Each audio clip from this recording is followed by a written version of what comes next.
Bab 279. Tercinta. Biarpun sudah menduga, Sanderye tetap resah ketika melihat mereka berbicara. Bella benaran makhluk dewa. Dia bukan manusia, tapi makhluk dewa. Sanderye menggeleng sembari tersenyum, lalu bertanya dalam hati, "Senior, kamu sudah tahu?" Wanita misterius itu berujar, "Ya." Sanderye tersenyum, "Senior juga makhluk dewa, kan?" Sesudah hening sesaat, wanita misterius itu berujar, "Ya, juga makhluk dewa." Sanderye tertawa, "Apa kalian bermain denganku? Bella adalah makhluk dewa. Senior misterius juga makhluk dewa." Sanderye bertanya lagi, "Tuan Pagoda, jangan-jangan kamu juga makhluk dewa?" Pagoda kecil berujar, "Sebenarnya kamu juga adalah makhluk dewa." Wajah Sanderye langsung muram. Bella menoleh pada Sanderye sembari tersenyum, "Aku mengingat beberapa kejadian masa lalu." Sanderye memegang tangan Bella sembari tersenyum, "Terus apa?" Bella menatap Sanderye sembari diam. Ketika Sanderye hendak berbicara, Bella berujar, "Namanya Selin Yan, namaku Selina Yan. Kami bersaudara." "Bersaudara?" Sanderye tertegun. "Hubungan kalian begitu kuat?" Bella berujar lagi, "Aku juga ada nama lain, yaitu Wulan Zhen." "Wulan Zhen?" Tubuh Sanderye sedikit gemetar. Wulan Zhen yang membuka jalan Tao sendiri di luar 3000 jalan Tao. Sanderye melepaskan tangan Bella perlahan. Bella menatap Sanderye dengan tersenyum, tapi ketika Sanderye perlahan melepaskan tangan dia, air matanya pun bergulir.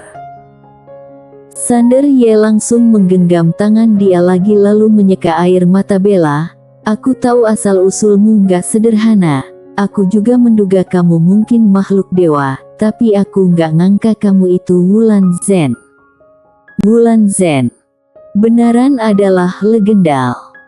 Tapi bukan hanya Sanderye saja, mungkin semuanya tak menduga Wulan Zhen juga makhluk dewa alam semesta nyata.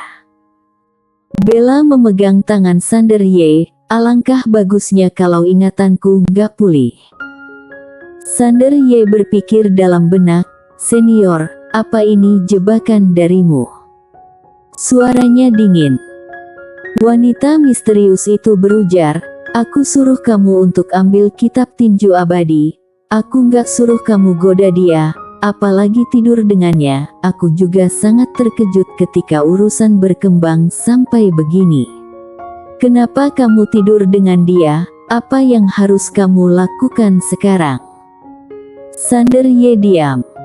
Dia sebenarnya sangat pasif dalam hal tidur. Bella berujar, "Kembali ke alam semesta Guanxuan." Sanderye menatap Bella, "Bagaimana denganmu?" Bella berkedip sembari diam. Sanderye berujar, "Kembali ke alam semesta Guanxuan bersamaku." Bella hendak berbicara ketika pemegang pedang mendadak menghunus pedang dan menebas Sanderye. Kecepatannya tinggi, Sanderye nggak bisa menahannya. Tapi ketika pedang itu berjarak 1 inci dari alis Sanderye, sebuah tangan menggenggam tubuh pedang itu. Tangan Bella. Pemegang pedang menatap Bella sembari diam. Bella mengambil pedang sembari tersenyum, "Selin, temperamenmu masih sama, kamu suka berkelahi begitu berbeda pendapat." Sesudah mengatakannya, dia menjentik, lalu pedang itu terbang kembali ke pemegang pedang. Pemegang pedang menatap Bella, "Kamu biarkan dia kembali." Suaranya dingin. Bella mengangguk. Mata pemegang pedang berubah dingin seketika, "Kamu tahu dia adalah musuh kita." Bella diam. Pemegang pedang menatap Bella, "Tahukah kamu?" Bella terkekeh, "Selin, kita sudah lama nggak jumpa. apa kita akan bertentangan ketika bertemu? Pemegang pedang gak berekspresi dan gak bicara, tapi memancarkan aura yang kuat dan kasar. Dia sangat geram. Bella menatap Sanderye, orang di tubuhmu sekarang gak bisa mengalahkan Selin, jadi aku akan kirim kamu pergi nanti. Tapi Sanderye menggeleng dan langsung menyela Bella, bagaimana denganmu? Bella berbisik, aku dari alam semesta nyata. Sanderye menatap Bella, jadi, sesudah perpisahan hari ini, lain kali saat bertemu, apa kita akan jadi musuh? Bella diam. Suara Sanderye melembut, Bella, ikut aku. Melihat hubungan keduanya, pemegang pedang mengernyit. Awalnya dia nggak memikirkannya aspek itu karena menurut dia itu nggak mungkin. Tapi sekarang dia melihat mereka berdua berpegangan tangan dengan mesra, dia menyadari ada yang nggak beres. Pemegang pedang menatap Bella, kamu dan dia. Bella menatap pemegang pedang sembari tersenyum, bukankah kakak bilang kalau bertemu orang yang kusukai, lakukan saja. Sanderye. Pemegang pedang menatap Bella dengan dingin, tahukah kamu hubungan alam semesta Guanxuan dan alam semesta nyata? Bella tersenyum, aku nggak tahu waktu itu, tapi biarpun aku tahu, aku tetap akan lakukan. Kalau suka seseorang, kenapa peduli banyak hal? Pemegang pedang mendadak dengan geram menyerang Sanderye. Bella berdiri di depan Sanderye, dia meninju. Bang! Sinar tinju memblokir pedang pemegang pedang.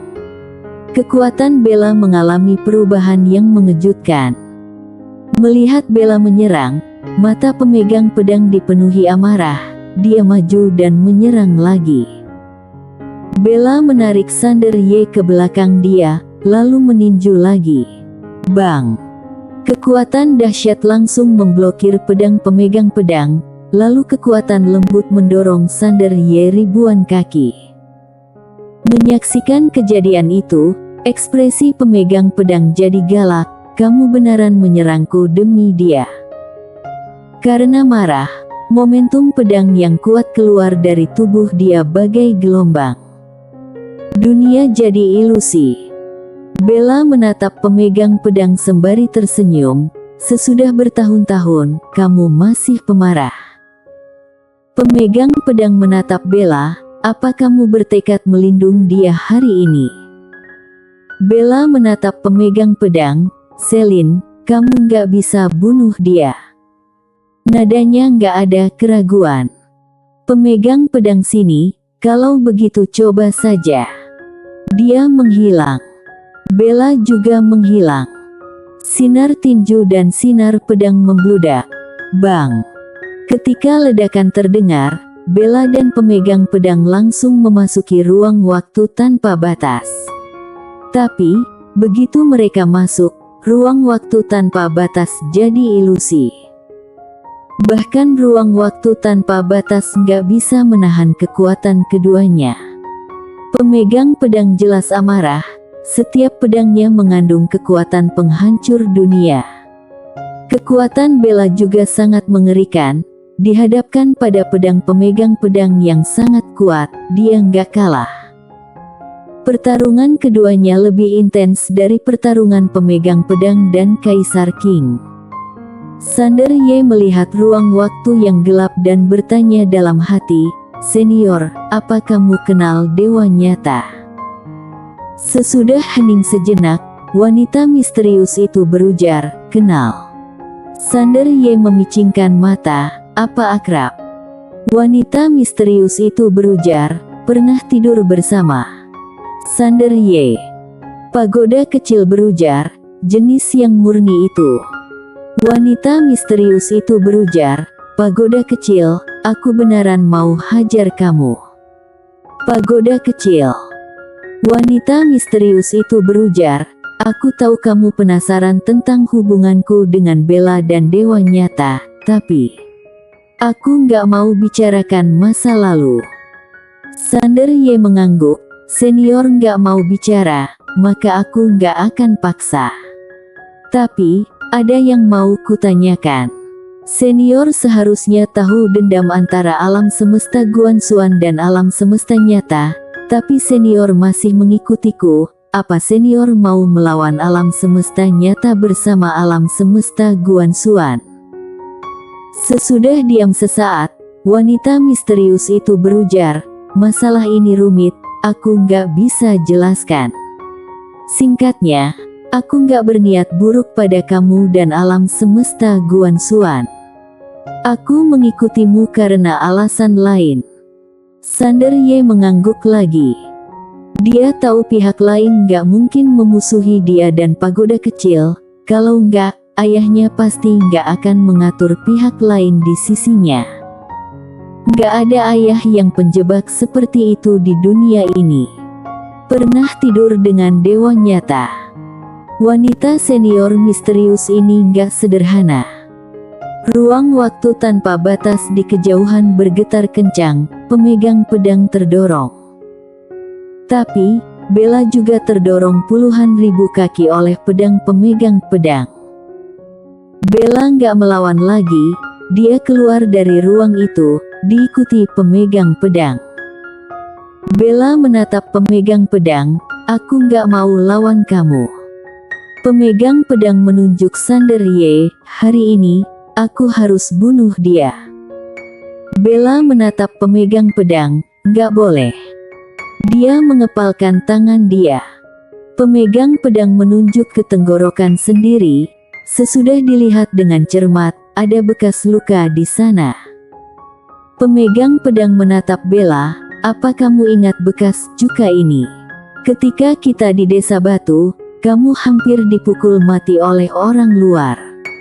Aku melindungimu dan memblokir pisau ini untukmu, kepalaku hampir putus. Apa kamu ingat? Bella diam. Pemegang pedang berujar lagi, dalam pertempuran di kota iblis, kamu terluka parah oleh siluman besar.